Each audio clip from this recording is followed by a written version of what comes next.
Sidang panas antara Nikita Mirzani dan Reza Gledys kembali menyita perhatian publik. Dalam persidangan yang digelar di Pengadilan Negeri Jakarta Selatan pada Kamis 24 Juli 2025, Nikita Mirzani mengejutkan ruang sidang dengan membawa bukti salah satu produk skincare milik Reza Gledys tidak terdaftar dalam database resmi BPOM. Ia membeberkan produk tersebut tidak memiliki izin edar, tidak mencantumkan tanggal kadaluarsa, bahkan tidak memuat petunjuk pemakaian yang seharusnya menjadi standar keamanan konsumen. Nikita Mirzani juga mengungkap bahwa Reza Gledys mengakui produk itu sebenarnya milik orang lain dan seharusnya hanya digunakan di klinik. Tidak hanya sampai di situ, Fahmi Bahmid selaku kuasa hukum Nikita Mirzani turut mendesak BPOM untuk segera turun tangan. Ia menegaskan barang bukti sudah ada di tangan mereka dan siap diserahkan di pengadilan untuk diperiksa lebih lanjut. Ketegangan memuncak ketika Hakim Ketua menyatakan produk yang dibawa tim Nikita Mirzani memang tidak terdaftar di BPOM berdasarkan pengecekan langsung. Suasana sidang pun memanas, hingga Hakim harus menenangkan para pihak agar tidak saling menyela. Nikita Mirzani yang emosinya meledak melontarkan kemarahannya di hadapan majelis hakim karena merasa publik telah dikelabui oleh produk ilegal tersebut. Kuasa hukumnya kembali menegaskan bahwa hasil pengecekan BPOM menguatkan pernyataan Nikita Mirzani. Di sisi lain, Reza Gledys sebelumnya sudah lebih dulu memberi kesaksian soal laporan yang ia ajukan terhadap Nikita Mirzani terkait dugaan pengancaman dan tindak pidana pencucian uang. Reza Gledys bahkan mengaku pernah diminta oleh Dr. Oki Pratama untuk menyumpal mulut Nikita Mirzani agar tidak membongkar keburukan produknya. Reza Gledys juga menyebut telah menyerahkan uang sebesar 4 miliar rupiah kepada Nikita Mirzani melalui asistennya Mail Saputra, baik lewat transfer maupun secara tunai.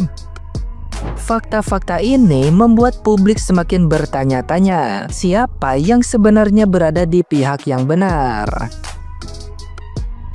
Nah, gimana nih menurut netizen yang terhormat? Silahkan berkomentar ya.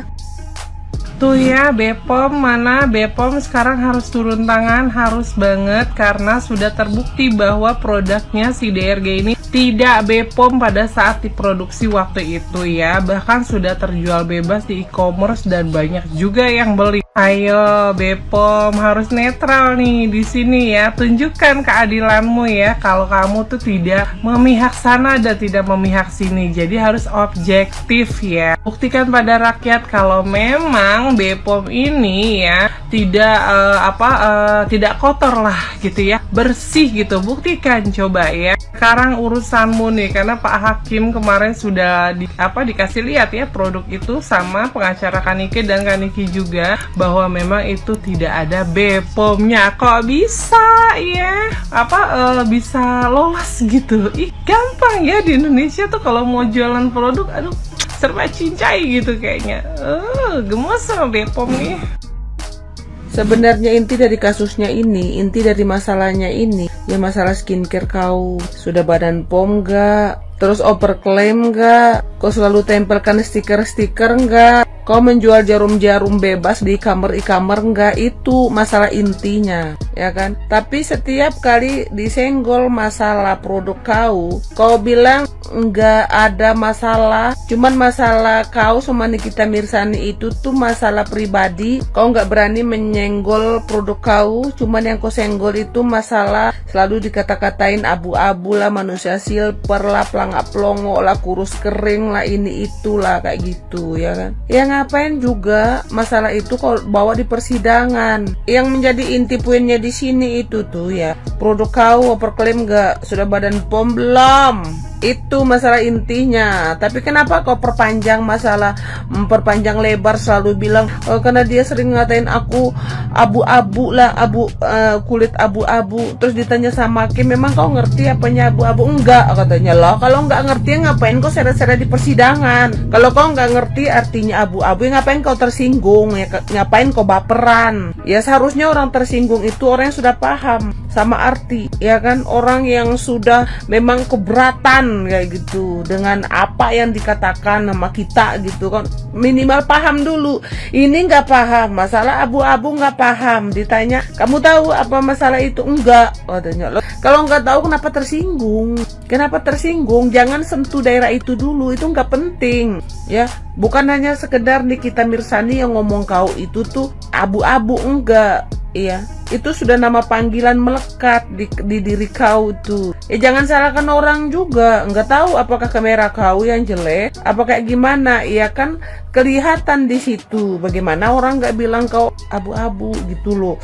Ya kenapa juga harus tersinggung masalah itu? Sepenting itukah masalah itu sehingga sampai berlarut-larut ke persidangan ya? Sehingga sampai si Nikita Mirzani sudah di penjara 4 bulan gitu. Sepenting apa itu? Kan nggak penting ya. Yang penting ini tuh masalah produk ya. Overclaim apa enggak ya, itu yang dibahas, bukan yang lain-lainnya. Bukan pakai girang segala, loncat-loncat segala, diajar sama si Nepos kau tuh. Oke, dari Mbak Dr. Reza Gladys ya, ini adalah treatment tetapi bukan produk. Nah, masalah treatment atau produk kita singkirkan dulu. Yang pasti saya mau memberikan suatu insight kepada masyarakat yang kurang paham mungkin atau kurang mengerti. Alat treatment apapun itu di suatu klinik atau di suatu rumah sakit atau di manapun itu, tempat-tempat yang merupakan adalah tempat treatment kesehatan dan lain-lainnya, semua alatnya sebelum dipakai harus didaftarkan dulu di Kemenkes. Ada VT saya yang satu lagi sudah mengatakan hal tersebut. Apapun itu, jadi ada yang namanya kalau alatnya itu harus ada izin edar, izin pakai, dan izin dari Kemenkes. Kalau obat dan makanan itu dari BPOM. Kalau yang skalanya pabrikan, kalau skalanya UMKM atau perumahan itu izinnya PIRT untuk makanan ya, termasuk suplemen dan lain-lain. Dan kalau untuk Dr. Reza Gladys ya, mohon nih Kemenkes juga, kemarin saya sedikit menyenggol BPOM. Kenapa kok kalau itu satu produk belum beredar dan sudah diakui itu belum BPOM, tidak ada tindakan lanjutan. Nah sekarang beliau nih, si Mbak Dr. Reza Gladys ini mengatakan kalau itu alat treatmentnya, alatnya, apakah sudah ada izin dari Kemenkes untuk dipakai atau diedarkan? Nah, itu juga jadi masalah. Kalau dia mengedarkan obatnya, suplemennya, atau krimnya, apapun itu namanya, itu dari BPOM. Nah, itu jadi double dong. Harus diaudit juga Kemenkesnya ini, sudah diaudit belum nih kliniknya si Reza Gladys gitu kan. Lalu untuk klinik juga itu harus saat dia buka klinik kan itu harus mengurus suatu izin. Dari izinnya itu harus disebutkan treatment apa saja yang boleh dilakukan di klinik ini ya. Di klinik ini misalnya treatment A, B, C lah, banyak banget ya.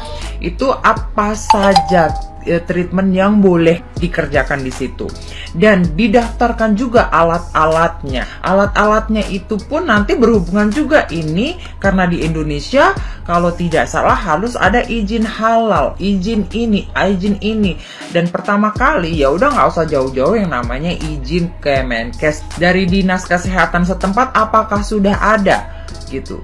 Dan itu harus panjang ini nanti. Dr. Reza Gladys ya, itu nanti bener-bener loh, ini untuk tolong ya di share atau di tag ke pihak pengacaranya Nikita Mirzani ya. Itu juga harus dicek tuh, kalau walaupun alat treatment itu harus ada izin pakai, izin penggunaan ya, itu pun harus ada izinnya dari Kemenkes dan Dinkes sekitar gitu, dan juga izin praktek. Izin prakteknya itu biasanya apa saja yang boleh dilakukan di dalam klinik tersebut gitu ya. Jadi ini hanya sebagai insight atau sharing knowledge gitu bagi orang awam yang kurang paham mengenai dunia perizinan. Jadi ya cuma supaya banyak yang tahu kalau apapun itu di Indonesia itu harus memiliki izin. Kalian bangun rumah di tanah sendiri aja harus ada izinnya. Izin membangun bangunan gitu ya, IMB ya. Itu. Jadi ya dicek aja deh izin-izinnya. Kembali lagi dari banyak lapisan departemen ini, departemen itu, dari lembaga ini, lembaga itu gitu, harus banyak itu. Izinnya dicek dulu. Ya, balik deh kembali ke kliniknya deh. Jadi diaudit itu nanti. Wah, bahaya ya, bahaya kalau memang tidak memenuhi syarat semuanya. Pengacaranya Nikmir itu didampingi itu ngecek-ngeceknya apakah sudah berizin semua.